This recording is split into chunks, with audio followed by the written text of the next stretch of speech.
Morning. আজ হচ্ছে মঙ্গলবার।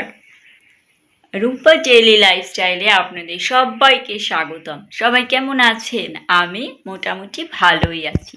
জাস্ট ঘুম থেকে উঠলাম, আর ওয়েদার যেহেতু এখন বর্ষাকাল, তো যখন তখন বৃষ্টি হচ্ছে, তো উঠলাম। উঠেই গিয়ে আমি ঠাকুরের ফুলগুলো তুলে নিলাম, কিছু করার নেই। তো ফুলগুলো তুলে নিলাম, কারণ বৃষ্টি পড়লে না তখন খুব অসুবিধা হয় ফুল তুলতে যেতে। আর আজকে মঙ্গলবার যেহেতু, তাই নিরামিষ রান্নাবান্না তো করব, দেখা যাক কী করি। গতকাল থেকে কর্তামশাইয়ের দাঁতে আবার একটু সমস্যা হচ্ছে, তো দেখি কি করা যায়। তো চলুন কি ফুল তুলেছি একবার দেখাই। আর এই যে ফুলের সব ফুলই মোটামুটি পেয়েছি। আবার একটা এই ফুলও, জবা ফুলও ফুটেছে অনেকটা। ভেতর দিকে পড়েছিল বলে লাঠি দিয়ে পারতে হলো। তো আপাতত আমি আমার ঘরের কাজ সব কিছু করি, আপনারা আমার সঙ্গে থাকুন। প্রতিদিনের মতো নিত্য নৈমিত্তিক কাজের প্রথম কাজগুলো, যেমন আলনাটার একটু টুকিটাকি জামা কাপড়গুলো ঠিকঠাক করা, টেবিলটার ধুলো পড়ে হাত দিয়ে প্রত্যেক দিন যদি ঝেড়ে দেখা যায় তাহলে অতিরিক্ত ধুলো পড়ে না, এগুলো করা, বিছানা ঠিক করা দিয়ে আমার কাজকর্ম শুরু হয়। নিজেকে ভীষণ লাকি মনে হচ্ছে, এত বড় একটা প্ল্যাটফর্মে যদি আমি একটা ভিডিও দিতে পারি, এটা আমার কাছে অনেক বড় ব্যাপার। আর আপনারা হচ্ছেন আমার ইউটিউব পরিবার, মানে একেবারে আমার প্রতিবেশীর মতো। প্রতিবেশীকেও যেমন খানিকটা পরিবারের মতন করে দেখা হয়, তারা সুখে দুঃখে বিপদে আপদে তো যেমন প্রতিবেশীরা থাকে, আপনাদের সঙ্গেও মানে এই প্ল্যাটফর্মেও নিজের সমস্ত খুঁটিনাটি ছোট বড় সমস্ত মনের ভাব, সমস্ত আনন্দ সুখ দুঃখ সব কিছু শেয়ার করা যায়।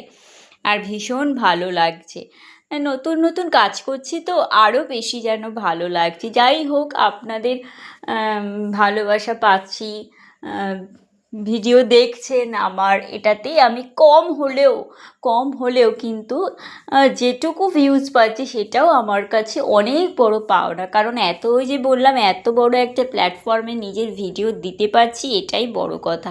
কত বড় বড় সব ক্রিয়েটরদের ভিডিও দেখছি, শিখছি, খুব ভালো লাগছে। একটা যেন মনে হচ্ছে একটা নতুন অভিজ্ঞতা। ঘরে বসেই ঘর সংসারের কাজ দেখেও যে নিজের ক্রিয়েটিভিটি দেখানো যায়, এই প্ল্যাটফর্মই সেটা প্রকাশ করে দিচ্ছে। যাই হোক, মনের অনেকটা ভাব প্রকাশ করলাম। তো এবারে প্রত্যেক দিনকার মতন সমস্ত কাজকর্ম, যেগুলো না করলে দিনের শেষে মন মেজাজটাও ভালো থাকে না, আর না করলে দিনের শেষে মনে হয় যে না, আমি সকালে উঠে আমার প্রত্যেকটা যাবতীয় কাজকর্ম করেছি বলেই তারপর পুজো দিলে, যেমন পুজো দেওয়াটা মানে হচ্ছে আমি আমার সমস্ত বাসি কাজ সেরে আমার বাসি কাজের পর্বটাকে শেষ করলাম। এইবারে আমি আমার রান্নার পর্বে যেতে পারবো, তো যেন মনের দিক থেকে অনেকটা শান্তি মনে হয়।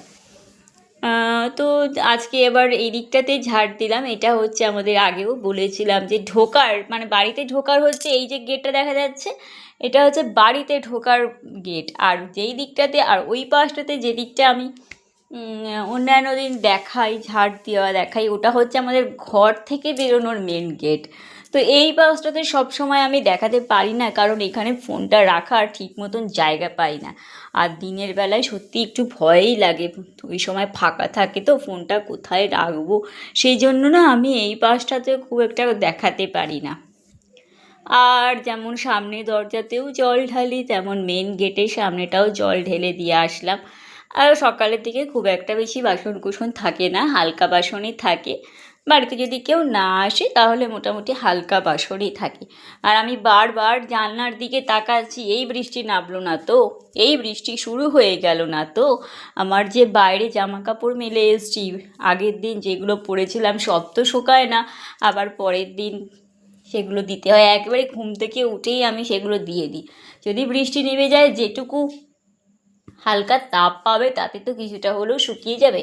আশ্চর্যের বিষয়, আর খুব ভালো লাগলো, আজকে সারা দিন এক ফোঁটা বৃষ্টি তো হয়ইনি, অফুরন্ত চমৎকার দারুণ রোদের তাপ ছিল, সমস্ত কিছু শুকিয়ে গেছে। আফসোস হচ্ছে আমি বেশ কিছু জড়ো করে রেখেছি চেয়ারের ওপরে, যে সেদিন দিদার বাড়ি গেছিলাম সেই জামা কাপড়গুলো তো কাচা হয়নি, কাচবো বলে রেখে দিয়েছি। সেদিন দিদার বাড়িতে পড়ে গেছিলাম, প্লাস বিয়েবাড়ির গিফট কিনতে পড়ে গেছিলাম। আর এখন তো গরম গরম ওয়েদার, একটু জামা কাপড়গুলো পরলেই যেন ঘামের একটা গন্ধ হয়ে যায়। তো সেগুলোকে জড়ো করে রেখেছি এক জায়গায়, কবে থেকে সে কাচবো কাচবো করে। আজকে কেচে দিতে পারতাম সেকেন্ড হাফে, কিন্তু আমি কাচলাম না, না থাক, যদি বৃষ্টি শুরু হয়ে যায়। সেকেন্ড হাফ মানে হচ্ছে ওই যখন আমি খাওয়া দাওয়ার পরে যখন গা ধুতে যাই, তো করলাম না। যাই হোক, আগামীকাল মানে বুধবার দিন কেচে দেবো, ভিজিয়ে রাখবো। আজকে রাত্রেবেলা ভিজিয়ে রাখবো, আগামীকাল কেচে দেবো। ভিজিয়ে রাখলে কি হয়, অনেকটা কাজ এগিয়ে থাকে, কারণ ভিজিয়ে তো সঙ্গে সঙ্গে কাচি না। ভিজিয়ে দিনের বেলাতে যদি ভিজিয়ে রেখে কাচি তা 2-3 ঘন্টা ভিজিয়ে রাখি, আর রাত্রেবেলা যদি ভিজিয়ে রেখে কাচি তাহলে সকালবেলাতে টয়লেট থেকে বেরিয়েই কোনো কোনো দিন কেচে দিই। দেখা যাক আগামীকাল কি করি। আর এখানে আমি পুজো তো দিতেই বসে গেছি, একদম পুজোর পর্বটা একটু আপনাদের সঙ্গে শেয়ার না করলে আমার মনটা ভালোই লাগে না, কারণ আমার আমার মা লক্ষ্মীকে, আমার গুরুদেবকে আপনাদের সঙ্গে প্রতিদিন একবার করে না দেখালে ভালোই লাগে না আমার। আর পুজোর পর্ব শেষ হয়ে গেছে। পুজো দিয়ে উঠে ঠাকুরের বাসনগুলো মেজে নিয়ে তারপর আমি চলে যাই রান্নাঘরে। তবে আজকে কি রান্না করব সেটাই হচ্ছে সারপ্রাইজের ব্যাপার। আমার কর্তামশাই দাঁতে ব্যথা গতকাল থেকে, এর আগেও বেশ কিছুদিন দাঁতে যন্ত্রণায় ভুগেছিল, আবারও সেই দাঁতে ব্যথা শুরু হয়ে গেছে। তাই সে বলল যে কালকে তুমি খিচুড়ি করো, রোদ উঠুক বৃষ্টি পড়ুক যাই হোক খিচুড়ি করো। তা আমি বললাম যে খিচুড়ি করব যদি রোদ ওঠে, তো আজকে রোদই উঠে গেছিলো। তাই যাই হোক, যখন বলেছে খিচুড়ি করতে খিচুড়ি করব। মুগ ডাল আর চাল, গোবিন্দভোগ চাল ধুয়ে রেখেছি। একটা বেগুনকে লম্বা করে 4 টুকরো করেছি, কুমড়ো কয়েকটা চাক করেছি, পটলের দানা ছাড়িয়ে নিয়ে রেখে দিয়েছি, আর 4 টুকরো আলু অর্ধেক করে নিয়েছি, দিয়ে আজকে খিচুড়ি করব।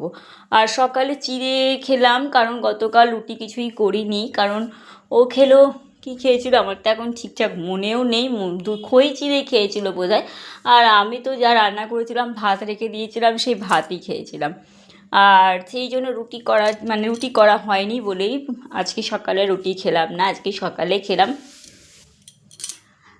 চিড়ে ধুয়ে ওর মধ্যে নুন চিনি আর ওই একটু লেবু ছিল, পাতিলেবু তো থাকে ঘরে, পাতিলেবুর রসটা একটু মানে 4 ভাগের 1 ভাগ পাতিলেবুর রস দিয়ে দিয়েছি। আমি লেবু খুব একটা খেতে পারি না, আমার অম্বল হয়, কিন্তু ওই জাস্ট লেবুর ওই গন্ধটা আমার খুব ভালো লাগে, সেই জন্য লেবুর গন্ধের জন্য 4 ভাগের 1 ভাগ লেবু ওর মধ্যে ছড়িয়ে নিয়েছি। তাও লেবুগুলো লাল লাল হয়ে গেছিলো দেখলাম, তো যাই হোক সেটাই নিলাম। আর টিফিনটা করে নিয়ে আমি আজ যেহেতু মঙ্গলবার নিরামিষ, সেই জন্য আমিষের কিছু রান্নার মানে ভাজাভুজি আমি করিনি। প্রথমে আলুগুলোকে ভেজে নিলাম, নিয়ে জিরে শুকনো লঙ্কা তেজপাতা ফোড়ন দিয়ে চালটা আর ডালটাকে তেলের ওপরে আগে ভাজা ভাজা করে নিই। আমাকে আমার শাশুড়ি মা এইভাবেই শিখিয়েছিলেন। একটা রান্নার অনেক রকম প্রসেস আছে, তো আমি এইভাবেই করি। তারপরে মশলাটা চাল আর ডালের সঙ্গে ভালো করে ভাজা ভাজা করে নিই। যখন দেখি যে ভালো করে ভাজা হয়ে গেছে, ভাজার গন্ধ আর আসছে না, কাঁচা গন্ধটা আর আসছে না, তখন আমি জল গরম দিই। আবার অনেক সময় জলের মাপ চাল আর ডালের মাপ হিসেবে জলের মাপ দিয়ে করি, ওইভাবে খিচুড়ি করলে তার টেস্ট আরও সুন্দর হয়। যদি জলের মাপটা ঠিক থাকে না, মানে চাল আর ডালের মাপটা একটা ইস্টুর ব্যাপার থাকে, সমানুপাত দিলে সেইভাবে করলে আরও সুন্দর খেতে হয়। তাই তো আমরা কম বেশি বা আপনারা সবাই জানেন, আমি জাস্ট আমার মনের ভাব প্রকাশ করলাম, আমি কাউকে শেখাচ্ছি না, এটা আমরা কম বেশি সবাই জানি। আর খিচুড়িটা করে নিয়ে আমি ভাজাটা ভেজেছিলাম একদম খেতে যাওয়ার আগে, তাই ভাজাটাই এখন ভাজিনি, ওটা খেতে যাওয়ার আগেই ভেজে নিয়েছিলাম, তাতে গরমও থাকবে আর ভাজার ঝামেলাটা তো খুব একটা বেশি ছিল না, তো সেই জন্য আমি পরেই করে নিয়েছিলাম। নিয়ে একেবারে কর্তামশাই স্নান করে এসেছে, তারপর সঙ্গে সঙ্গেই খেতে বসে পড়েছি। আর এখানে হাঁড়িতে জল দিয়ে দিলাম, এই হাঁড়িটাতে রান্না করতে আমার খুব ভালো লাগছে, নতুন হাঁড়ি, তারপরে নতুন কড়াই, সব কিছুই নতুন। আমি যে বটলগুলো থেকে তেল ঢালি না, ওই বটলগুলোও কিন্তু আমার বোন গিফট করেছে। ও বেশ ফ্যান্সি ফ্যান্সি জিনিস মার্কেটে দেখে, নিজের জন্যও কেনে আর আমার জন্যও কেনে। আর এখানে বেসন আর নুন মাখিয়ে বেশ কিছুক্ষণ রেখে দিয়েছিলাম আর খাওয়ার আগে ভেজে নিয়েছিলাম। আর এই যে আমার টুনটুন, একটু আগেই একজন দিদিভাই এসেছিলেন, ও বাবা যেই আমি গেট খুলেছি সঙ্গে সঙ্গে ও ঢুকে পড়েছে। আবার একটু আদর টাদর করে দিল ওই দিদিভাই। ও টুনটুন এখন একা আসে না, এখন টুনটুনের পুচকুগুলো আমার ঘরে ঢুকে যাচ্ছে। কোন জানলার ফাঁক দিয়ে টুনটুনের পুচকুগুলো এখন ঢুকে যায় ঘরে। আর এই যে কর্তামশাই চলে গেছে স্নান করতে, আর আমি চলে এসেছি ভাজাগুলো ভেজে নিতে। গরম গরম ভাজা না হলে তো ভালোই লাগে না, তাই না? ভাজা যদি ঠান্ডা হয়ে যায় খেতে ভালো লাগে না, বিশেষত ইয়ের সঙ্গে, খিচুড়ির সঙ্গে, তারপরে ডালের সাথে। ও হ্যাঁ, আর একটা জিনিস, আর একটা ভাজা আমি ভেজেছি, সেটা আমি অবশ্যই আপনারা ভিডিওতে দেখুন। এই জিনিসটাই প্রথমবার আমি একেবারে গোটা, এই যে আমার খিচুড়ির রেডি, এই যে পাঁপড়, আমি এই প্রথমবার পাঁপড় গোটা গোটা ভাজতে পারি না, কিন্তু এই প্রথমবার বোন আগের দিন শিখিয়ে দিয়েছিল, ও বেশ বড় মানে গোটা রেখে ভাজতে পারে। আমি আর আমার বোন একেবারে বন্ধুর মতো, আমি ওকে এটা শেখাই, ও আমাকে এটা শেখায়, আমাদের মধ্যে এটা নেই যে ও বোন বলে আমি ওর থেকে শিখবো, একদমই না। আমরা একেবারেই বন্ধুর মতন দুজন প্রচুর মনের কথাবার্তা শেয়ার করি, সুখ স্বাচ্ছন্দ্য আনন্দ সব কিছু, ভুল ত্রুটি সব কিছু আমরা একে অন্যের শেয়ার করি, এমনকি আমরা জামা কাপড়ও একই রকম প্রায় পরি। আর এই যে আমরা দুজনে খেতে বসে পড়েছি।